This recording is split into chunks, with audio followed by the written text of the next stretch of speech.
Hello everyone, this is cztl and welcome to another Escape from Tarkov informational deep dive. Today we're going to be digging into movement. Movement is one of the most important factors to your survival in Escape from Tarkov, and collectively we don't seem to spend that much time thinking about it. In this video, I'm going to go over the basics to the advanced concepts of movement. This section is for beginners, so feel free to use the chapters to navigate around. Let's start by going over the basic movement types. Walking, running, crouch walking, crawling, and jumping are the basic movement types in Tarkov. Jumping can be divided into a couple different types: bunny hopping, boost jumping, jumping side to side, and then finally just jumping straight up and down.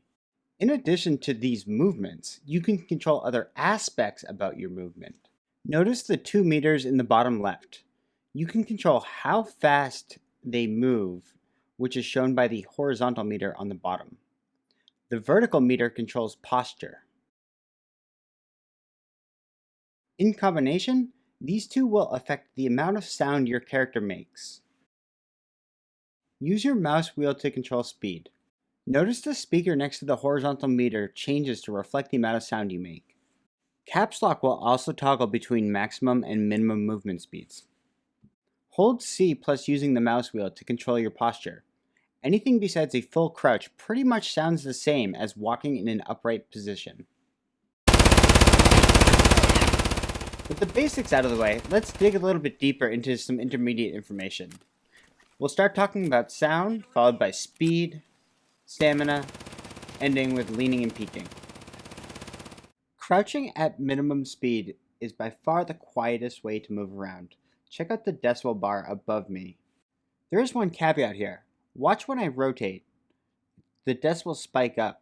It makes a loud screeching sound. You can avoid that by walking slowly forward or backward or either side while turning. Walking at minimum speed doesn't seem like it's that quiet, but due to the high frequency sounds that proning gives off, which can be heard from much further away, walking, in my opinion, is the second most quiet way to get around. The second most loud way to get around is proning. Even at minimum speed, it gives off a similar sound to walking, but watch what happens when we go to a different surface besides pavement.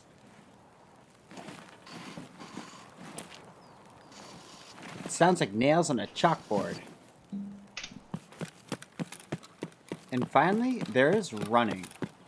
Besides running and jumping, this is the most loud that you could be. One thing to note while running is you make this skid sound when you stop. You can crouch to get out of running, and that also makes a very loud skidding sound. The only way that I have found to prevent this screeching sound is to tap shift when you want to stop running. Let's move on to talking about speed now. I did an exercise where I used screenshots to capture the distance and then used my video to record the amount of time it took to travel that distance. I'm going to preface these results by saying that I am max strength and max endurance. The ratio should hold true regardless of strength and endurance though. Here are the summarized results. Running, you travel around 6.2 meters per second.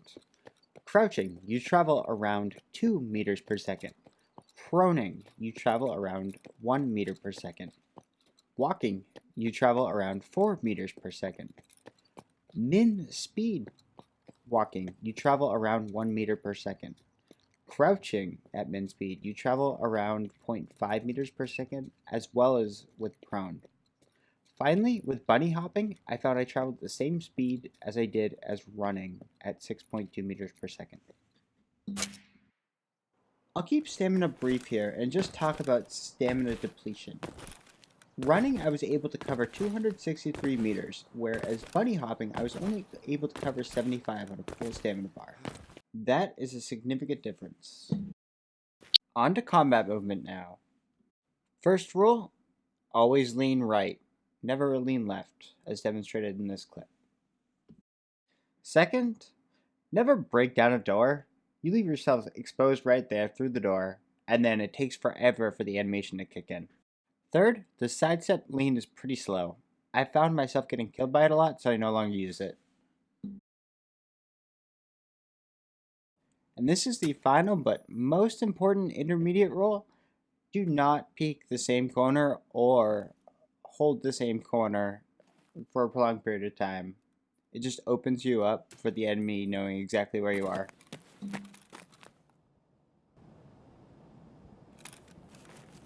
Now onto some more advanced topics. Bunny hopping, ADS speed, and some advanced peeking. Bunny hopping is a tough concept to master. To bunny hop, hit W followed by the shift key. After 2 steps, hit the jump key. If you did it correctly, you should launch yourself further than normal. You can repeat this by free looking and then continually hitting jump right after you hear yourself land. I normally only use this to leap past doors or areas to spot an enemy. Next, let's take a look at ADS speed. Look how slow this 0 ergo SR25 takes to ADS. Now, look how quickly you can ADS if you hit shift immediately followed by aim after sprinting. The timing isn't exactly consistent, but it is consistently better than aiming from a standstill. It's like your gun can always be 100 ergo. So, advanced peeking. I don't think there's ever going to be a perfect guide for this, but I'll tell you what I found to be the best method. Just using Q and E does not work. It leaves your arms exposed sometimes and it's kind of slow. So I like to bunny hop when possible to get them to waste ammo, get them to reload. I noticed that strafing seemed to have an effect on your lean. So what I like to do is lean after I'm done strafing. As I lean out, I shoot an ADS almost simultaneously and then pull myself back into cover. This has been what works best for me. Let me know what works best for you in the comments below. If you enjoyed this content, smash the like out of that shit button and consider subscribing.